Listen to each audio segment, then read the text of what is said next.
Ele é guitarrista e fundador da Beast in Black. Hoje eu tenho o prazer de tomar uma com Anton Cabanen.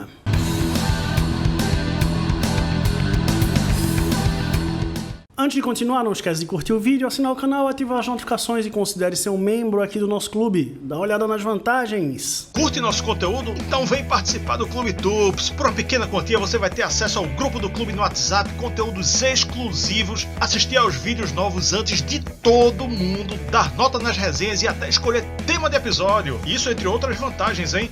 Mais detalhes na descrição. Vem tomar uma com a gente!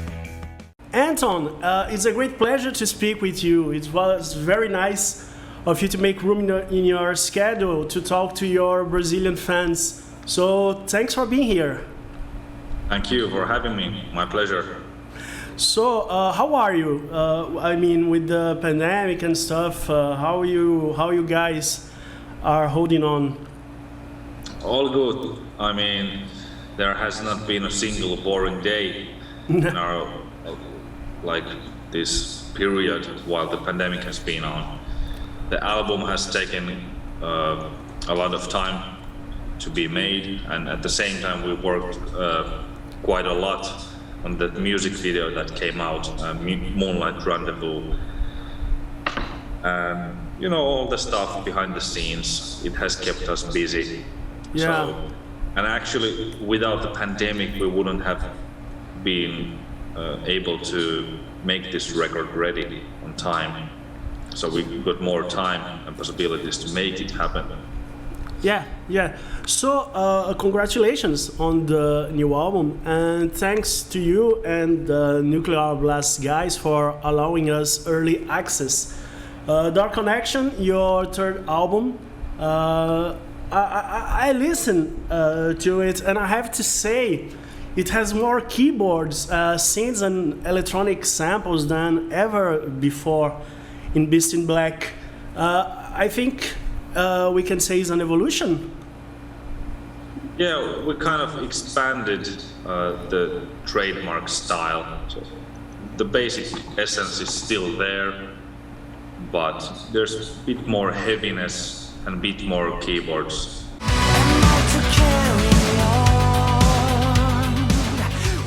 So that's about it. It's not so different compared to the previous albums. Just a bit like wider spectrum of the Beast in Black style. Mm-hmm. Yeah. So you guys are an international band with musicians living in different countries. How do you make music? Do you rehearsal? At least, I mean, before the tour, you guys are meeting or in person or just virtually?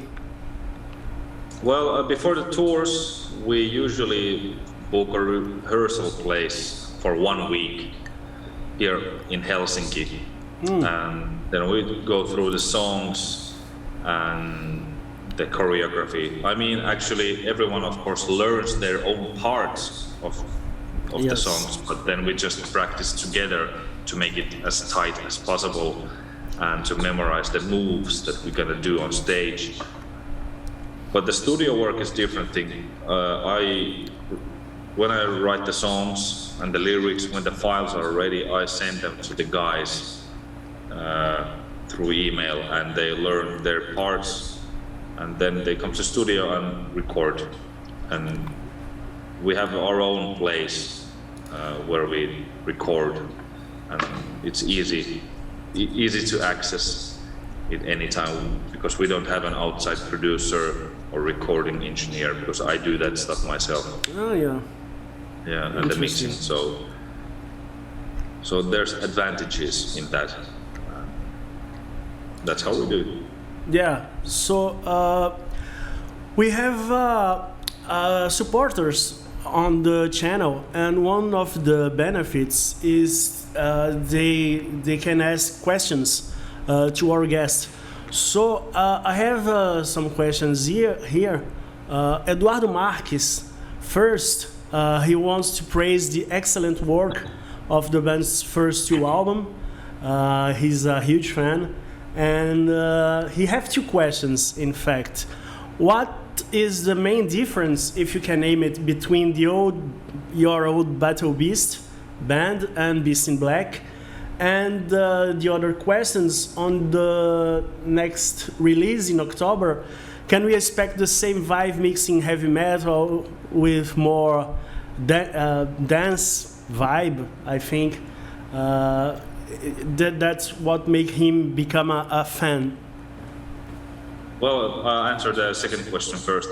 Yeah, there will be, of course, a bunch of this kind of a Eurobeat, Italo disco feel in some of the songs, but there will also be really different songs that have nothing to do with kind of this, disco style.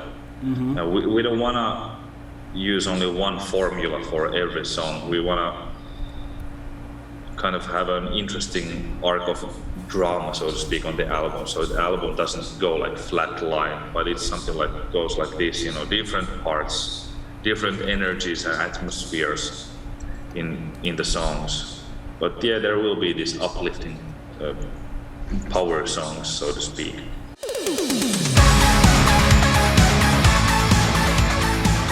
Mm-hmm. And the main difference between Beast in Black and Battle Beast is that we are totally different bands. Yeah. Just the name has like one similar word, the beast, and mm-hmm. But if you compare like to the old Battle Beast, when I was part of the band during the first 3 albums, musically speaking, it's not like composing wise, it's not that different. There's that kind of a trademark still. You can hear it from the first 3 albums of Battle Beast and the 3 albums of Beast in Black. Well, the third one isn't out yet, but soon it will be. So, of course, it can be heard there. But the musicians themselves are totally different. Yes. And it brings much more to the table when you have different features and qualities in each musician. And when it comes to touring, the life on the road, well, personally, it's for me, based on what I've toured back in the day with Battle Beast and now with Beast in Black, it's much more enjoyable and like a pleasure for me. It feels more like a kind of a extended family, so to speak. Yes. And not with just band members, but we have a great crew as well. Like we all enjoy spending time with each other on the road. When you're many weeks there on some European tour, for example, you gotta have a good chemistry between everybody.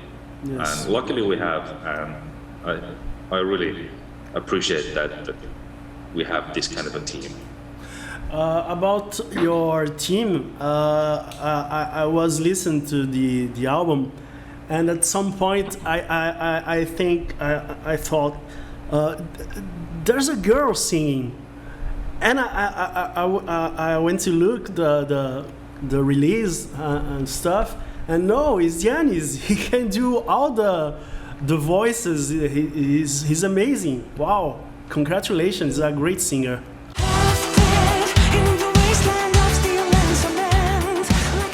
Yeah, he's phenomenal. I think he's as versatile singer as there can be. He can go from the softest and most elegant type of singing, like almost feminine-like singing, as you mentioned, into really like this macho style, heavy metal god type of singing, and everything in between. So that also helps my job as a composer, like when I know that there's such a great singer who can also understand the importance of giving the right emotional impact to the melodies, not just sing through the melodies, but he understands, okay, there has to be this drama to the lyrics that are written, to the melody with the lyrics, how to interpret it and make it bring it to life in a right way. And he's that person who really understands it well. So it's a privilege to work with someone like him. Yes, I have another questions from one of our supporters, Marco Kaufeld. He asks, in Berserker, yes, there was an inspiration by Kentaro Miura. Yeah. I don't know if the pronunciation is right, but he asks, what are the inspirations for Dark Connections? Mostly, Dark Connection is mostly inspired by cyberpunk themes and like animes from the cyberpunk animes from the 80s and the 90s, such as Armitage the Third, Battle Angel, Alita, Bubblegum Crisis, Cyber City 0808, Goku Midnight Eye. Like some of them aren't directly like it's like connected to some songs. Some of them are, but generally like those style of animes were inspiring this kind of a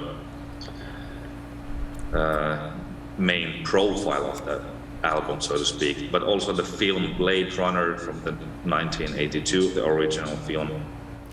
Yeah. And also the artwork of Hajime Sorayama, Japanese artist. But there are also 3 songs which are based on Berserk, this Japanese manga and anime, which is done by Kentaro Miura. And those 3 songs are Dark New World, To the Last Drop of Blood, and Broken Survivors. So those songs don't have anything to do with cyberpunk or science fiction, but of course you have to give your album a strong profile, a clear profile, what it's about. Like, so most of the songs were cyberpunk influenced, and that's why the visuals are clearly in that style. There are two cover songs, battle hymns from Manowar.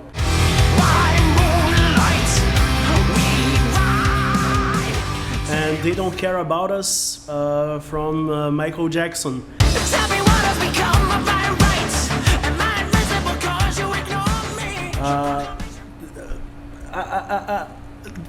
They don't care about us. Can you talk about why do you choose that song? It's simply a great song, you know. Yes. We don't really care about the genres. It's just when a song is good, it's good. And when we talked about these cover songs, in both songs, the moment was like, when Yanis and I talked about it, we felt like in the moment that yes, you know, it clicks like this. We imagine right away, like in our minds, a Beast in Black version, how we could sound like. And that's why it was an easy choice. You know, that Michael Jackson song has a great simple chorus with, you know, 3 chords that go simply, and a simple melody, but it always keeps on growing bigger and bigger. And it has great lyric, great melodies, like in general, but it also has a lot of space, like empty space, which gave us the chance to give it the Beast in Black touch. And that's why we added those, you know, synth basses there and more keyboard elements and heavier guitars and stuff like that, because there was room for that.